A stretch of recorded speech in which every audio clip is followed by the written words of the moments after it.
دا غزل د امدام داسې پښتو یا پښتنو باره کې دی چې ساتو به سره یو شان ښه او بد د پښتنو، ساتو به سره یو شان ښه او بد د پښتنو، اقرار به له ازل وي تر ابد د پښتنو. او دا نور هم زموږ وروڼه دي، هېڅ فرق پکې نشته.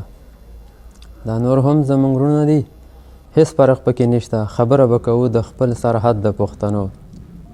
او پښتون لویه نامه ده، دا څه ګپ خبره نه ده. پښتون لویه نامه ده، دا څه ګپ خبره نه ده. لیکن چې سره وشي یو احد د پښتنو، او تر هغې ناممکنه ده چې یو موټی او روغ شي. تر هغې ناممکنه ده چې یو موټی او روغ شي، تر څو چې وي یو بل سره حسد د پښتنو. او هر ځای د هر رقیب سره ښه نه راباندې جنګ کړي، هر ځای د هر رقیب سره ښه نه راباندې جنګ کړي. اگر کوي په سل کې 1% د پښتنو. او دا نن چې ځای په ځای د هر پښتون سره په جنګ دی، دا نن چې ځای په ځای د هر پښتون سره په جنګ دی. اخر اول به تختی دا مرتد د پښتنو.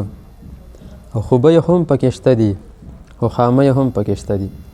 خوبۍ هم پکې شته دي، خو خامۍ هم پکې شته دي. په توپه باندې وله ښه او بد د پښتنو. او یو څو وړې خوبۍ او څو خامۍ د ژوندانه، یو څو وړې خوبۍ او څو خامۍ د ژوندانه، بیان کړې وار په وار شیر محمد د پښتنو.